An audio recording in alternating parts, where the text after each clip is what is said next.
Hi everyone, welcome to Book Break with the Fulton County Library System. My name is Liane Wagner. I am a librarian at the Milton Library, and welcome to our Storytime for Adults. So today I have a wonderful book that I love.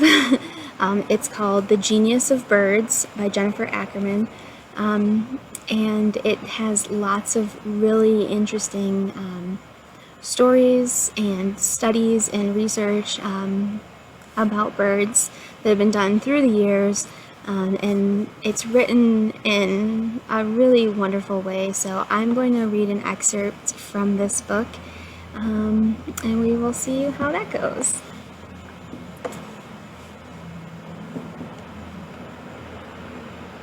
This is from Chapter 2, The Bird Way, the Avian Brain Revisited. Once, when I was cross-country skiing in the Adirondack Mountains, I stopped for lunch in a small clearing. The snow was thick on the ground, and the cold was bone-chilling. The instant I pulled my peanut butter sandwich from its foil, I caught movement out of the corner of my eye and heard a familiar zee. A black-capped chickadee, Procyle atricapellus, a relative of that cream-skimming tit, had popped up on a branch at the edge of the clearing, then another and another. Soon there was a herd of birds at my feet. When I held a crumb on my finger, one bird fluttered by and plucked it off. Then, moments later, the cheeky little thing perched right on my arm and ate directly from my hand. You might not tap the chickadee as the brightest bulb in birddom. It's known primarily for its cuteness, round, fluffy little body and handsome gray coat and smart black cap, short bill, oversized head like E.T. It has nothing of the slender sleekness of the warblers, or vireos, or the swaggering canny of the crow. It's mostly famous for its vim at the feeder and its astonishing acrobatics. As the ornithologist Edward Howe Forbush once observed, I have seen a chickadee drop over backward from a branch in pursuit of an insect, catch it, and turning an almost complete somersault in the air, strike right up again and leaning on the trunk of the tree. But the chickadee is more than just a bird of verve and agility. It's also acrobatic in its aptitudes, curious, intelligent, and opportunistic, with a remarkable memory. A bird masterpiece beyond all praise, in the words of Forbush. On Louis Lefebvre's IQ scale, the chickadee's family rates right up there with woodpeckers. Lately, the high, thin whistles and complex gargles of chickadees, the phoebes, the z's, the dee-dees, and the sibilant steeps, have been parsed by scientists and declared one of the most sophisticated and exacting systems of communication on any land animal. Chris Templeton and his colleagues have found that chickadees use their calls like language, complete with syntax that can generate an open-ended number of unique call types. They use some calls to convey their location to another bird or to twitter news of a tasty treat, others to warn of predators, both the type of beast and the magnitude of its threat.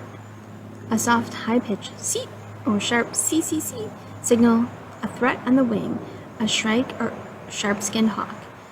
The signature chickadee-dee-dee flags a stationary predator, a raptor perched in the treetops, or an eastern screech owl looming over on a limb above. The number of those skipping stone Ds indicates the predator's size and hence the degree of threat. More Ds means a smaller, more dangerous predator. This may seem counterintuitive, but small, agile predators can maneuver easily, are a greater menace than larger, more cumbersome ones. So, a pygmy owl may elicit 4 Ds, while a great horned owl may garner only 2. These are calls for reinforcements, used to recruit other birds to harass or mob the menace in a group defense calibrated to the magnitude of the threat. So reliable are the chickadee's vocalizations that other species heed their warnings.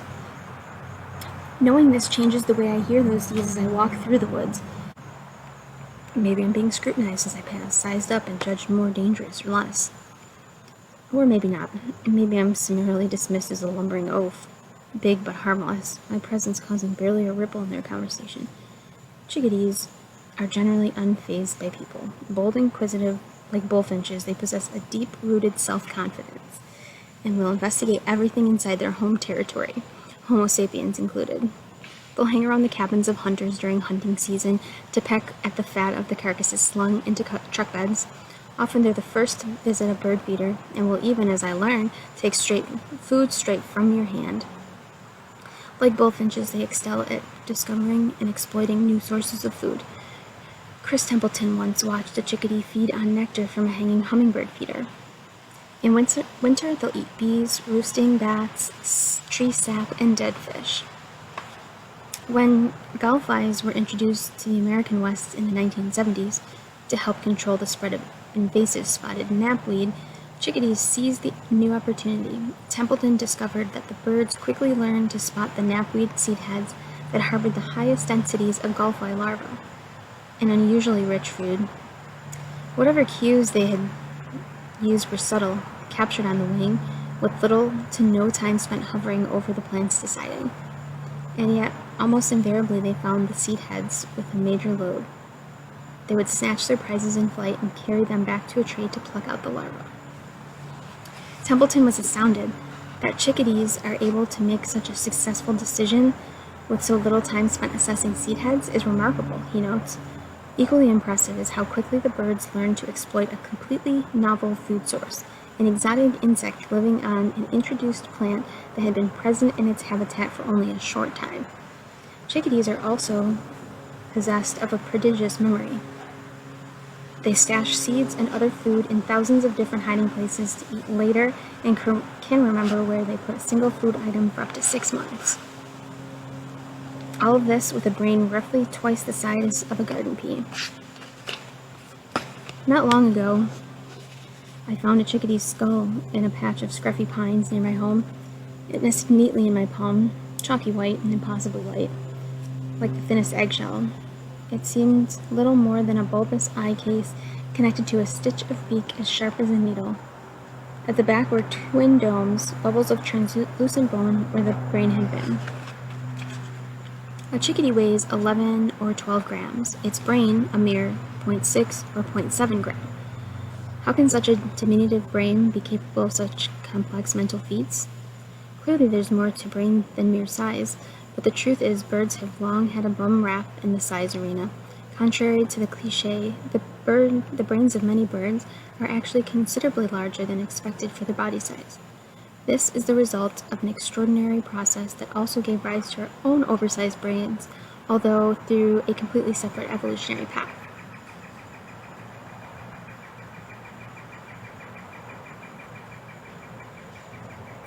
Bird brains range in size from 0.13 gram for a Cuban emerald hummingbird to 46.19 grams for an emperor penguin.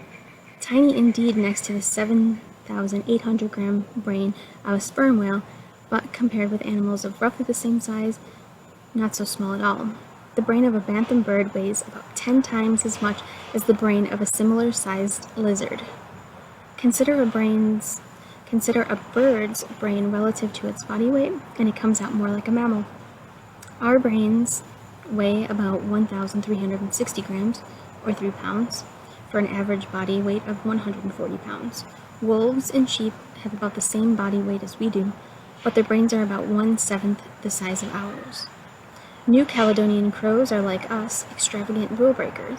They possess a brain weighing 7.5 grams in a body that weighs only a little more than a half pound.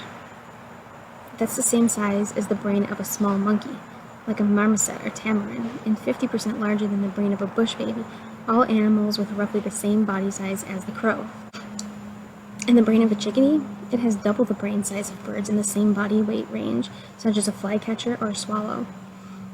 When you look at it this way, many bird species have surprisingly large brains for their body size. They are what scientists call hyperinflated, like our brains. For centuries, we thought bird brains had been reduced in size for good reason, so the northern harrier could float in wide circles, so the chimney swift could live a life entirely on the wing, so that the chickadee could beat a change of course in less than 30 milliseconds. Brain tissue is heavy and metabolically expensive, most expensive in the body, second only to the heart. Neurons may be small, but they're costly to make and maintain, consuming about 10 times more energy relative to their size than other cells. No wonder nature had trimmed a bird's gray matter, we thought. Ironically, the power of flight, which we regard as the bird's most magnificent attainment, has also been the evolutionary adaptation which has held it well behind the mammals in intelligence, Peter Matheson once wrote. Birds solve problems, assumed not by relying on their cleverness, but by flying away from them. Flight is indeed an energy hog, and a bird the size of a pigeon, it consumes roughly 10 times as much energy as rest. For a small bird, such as a finch, short flights that involve a lot of flapping expend almost 30 times as much energy. By comparison, swimming for a water bird, such as a duck, takes about 3 or 4 times the energy of rest. To meet the constraints of flight, nature has in fact considerably lightened a bird's load with a skeleton that blends strength and airiness. Some bones have been fused or eliminated. A light beak made largely of keratin has replaced a heavier, toothy jaw. Other bones, such as wing bones, are pneumatic, almost hollow but reinforced with strut-like trabeculae to keep them from buckling. A bird's bones are dense only where needed, even denser than the bones of their mammal counterparts. In the legs and in the deep, solid breastbone that anchors the wings. So powerful is the downstroke of a bird's wing that it produces force enough to lift twice the animal's body weight into the air. When biologists examined the genes involved in a bird's skeletal system, they found that birds possess more than twice as many genes for bone remodeling and resorption than mammals do. Most bird bones are hollow and thin-walled, yet surprisingly stiff and strong. The paradoxical result sometimes boggles the mind. A frigate bird with a 7-foot wingspan has a skeleton that weighs less than its feathers. A bird with a 7-foot wingspan has a skeleton that weighs less than its feathers. Crazy. Evolution has found other ways to streamline or totally eliminate a bird's unnecessary body parts. Bladders have been done away with. The liver has dwindled to a mere half-gram. A bird's wild knot of a heart is 4-chambered and double-barreled like our own, but tiny, with a beat far more rapid, between 500 and 1,000 times a minute for black-capped chickadees, 78 for humans. Its respiratory system is quite extraordinary, proportionately larger than in mammals, one-fifth of its body volume compared with 1/20th in mammals. 1/5 of its body volume compared with mammals, which is 1/20th. Okay. But much more efficient. Its flow-through lung, encased in a rigid trunk, maintains a constant volume, in contrast with mammalian lungs, which expand and contract with a flexible body, and is connected to an intricate web of balloon-like sacs that store air outside the lungs. Unlike most of its reptilian relatives, birds have only one functional ovary on the left side. The right one was lost over evolutionary time. Only in the breeding season is a bird burdened with heavy sex organs. For most of the year, testes, ovaries, and oviducts are vanishingly small. The condensed genomes of birds may also be an adaptation to powered flight. Birds have the smallest genomes of any amniote, the group of animals, including reptiles and mammals, that lay eggs on land. A typical mammal has a genome ranging from 1 billion to 8 billion base pairs, where in birds it hovers around 1 billion as a result of fewer repeat elements and a large number of the so-called deletion events in which DNA has been expunged over evolutionary time. A more compressed genome may allow a bird to regulate its genes more rapidly to meet the requirements of flight. All of this featherweight frugality is related to a remarkable evolutionary process begun in the dinosaur ancestors of birds. Thomas Huxley was among the first to see an evolutionary pathway from dinosaurs to modern birds, an observation, by the way, that did nothing to enhance public regard for bird smarts. Huxley, Darwin's bulldog, the yellow-faced, square-jawed man with bright little brown eyes, as his student H.G. Wells called him, had only limited dinosaur fossil finds to draw from, but he saw bird-like traits in them and dinosaur-like traits in the recently discovered 150 million-year-old bird fossil Archaeopteryx. Indeed, Huxley wrote, if the whole hindquarters from the ilium to the toes of a half-hatched chicken could be suddenly enlarged, ossified, and fossilized as they are, they would furnish us with the last step of the transition between birds and reptiles, for there would be nothing in their character to prevent us from referring to them to the Dinosauria. Huxley was right, of course. Birds evolved from dinosaurs during the Jurassic period, 150 million to 160 million years ago. In fact, paleontologist Stephen Brusat of the University of Edinburgh, we find that there is no clear distinction between dinosaur and bird. A dinosaur didn't just change into a bird one day. Instead, the bird body plan began early and was assembled gradually, piece by piece, over 100 million years of steady evolution. It's easy to catch the reptilian in birds. You can see it in their beady eyes, quick darting movements, in the pterodactyl-like wings of a rhinoceros hornbill, in a robin holding up its head in frozen alertness to catch a sound. His expressionless face would be mindful of a lizard's, or in a great blue heron, the slow, heavy wing beat, the snaky finesse of its neck, the hoarse squawks, are all a throwback to dinosaur lagoons.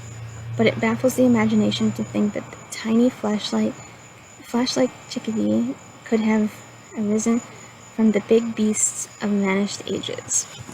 Okay, so that was an excerpt from The Genius of Birds by Jennifer Ackerman. This book is available to borrow from the library. You can place a hold on it and then pick it up at your local branch during curbside service. You can also place a hold on it with Libby by Overdrive, and Hoopla has the digital copy so you can listen to it, and that's what I did the first time I read this book, is I listened to it, and it's read by the author. It's really great. I highly recommend that, and I am excited because she came out with a new book called The Bird Way this past May, and it is also, you can place a hold on it with Libby by Overdrive with your library card. So September is library card sign up month, so if you don't have a library card for some reason, that's okay. Go to fulcolibrary.org, fill out the online form, and then we'll get you the new card. It's a really pretty simple process. Just come stop by the library during curbside hours and call the branch, and we will bring out your card to you. So that is exciting for September. So participate in September's library card sign up month. And thank you again for joining us for today's book break, and we will see you next week.